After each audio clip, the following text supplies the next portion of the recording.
దాంట్లో ఎలక్ట్ అయ్యారు, అంటే ఇండైరెక్ట్గా ఎలక్ట్ అయ్యారు. దేశ భారతదేశం నలుమూల నుంచి ఆ 299 మెంబర్స్ వాళ్ళ అంటే ఎడ్యుకేటర్స్, ఇంటలెక్చువల్స్, అన్ని రకాల సొసైటీలో ఉన్న అన్ని రకాల సామాజిక వర్గాల నుంచి ఒక 299 మందిని కాన్స్టిట్యూంట్ అసెంబ్లీ రాజ్యాంగ సభకి ఎంపిక చేయడం జరిగింది. ఈ రాజ్యాంగం రాయడానికి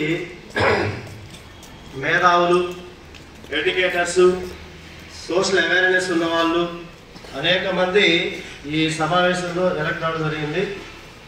అయితే 2 years 11 months 18 days పట్టింది మనకి కాన్స్టిట్యూషన్ని ప్రిపేర్ చేసుకోవడానికి.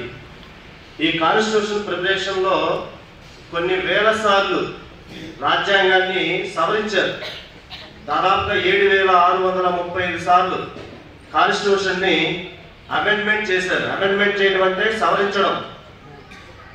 సో అది 7630 సార్లు ప్రతిపాదించారు కాన్స్టిట్యూషన్ని ఇలా ఉండాలి, ఇలా ఉండాలని. తర్వాత కాన్స్టిట్యూంట్ అసెంబ్లీలో దాదాపుగా 2400 అప్రాక్సిమేట్లీ 2400 టైమ్స్ అమెండ్మెంట్ చేశారు. అలా అమెండ్మెంట్ చేసిన తర్వాత కాన్స్టిట్యూషన్ని మనం 1949 November 26న అడాప్టేషన్ చేయడం జరిగింది. సో ఆ రోజున మనము రాజ్యాంగ దినోత్సవం, అంటే రాజ్యాంగం మనకు అంత ముందు లేదు, రాజ్యాంగాన్ని ఆమోదించుకున్నాం. అడాప్టేషన్ ఏంటి? ఆమోదించడం. సో ఈ రాజ్యాంగాన్ని రాసే ముందు దేశం అనేక సామాజిక, ఆర్థిక, రాజకీయ అసమానతలు ఎక్కువగా ఉన్నాయి. 6748 కులాలు ఉన్నాయి, 1652 భాషలు ఉన్నాయి, అనేక ప్రాంతాలు ఉన్నాయి, అనేక మతాల వారు ఉన్నారు. సో వీళ్ళందరికీ రాజ్యాంగం, అందరికీ న్యాయం జరగాలి, రాజ్యాంగబద్ధంగా అందరికీ సమానత్వాన్ని కల్పించాలి, చట్టం దృష్టిలో అందరూ సమానులే, ప్రతి ఒక్కరికి న్యాయం అందాలి అనే ఉద్దేశంతో ఈ రాజ్యాంగాన్ని చాలా పగడ్బందీగా అనేక దేశాల రాజ్యాంగాలని చదివి B R Ambedkar, father of Indian constitution, రాజ్యాంగ పరిషత్తు పితామహుడైన. సో అలాగే ఆయన చైర్పర్సన్, డ్రాఫ్టింగ్ కమిటీ చైర్పర్సన్. ఈ రాజ్యాంగాన్ని రాయడానికి దాదాపుగా 1+6 7 మెంబర్స్ ఈ రాజ్యాంగాన్ని రాయటంలో నిమగ్నమయ్యారు. అర్థమైందా?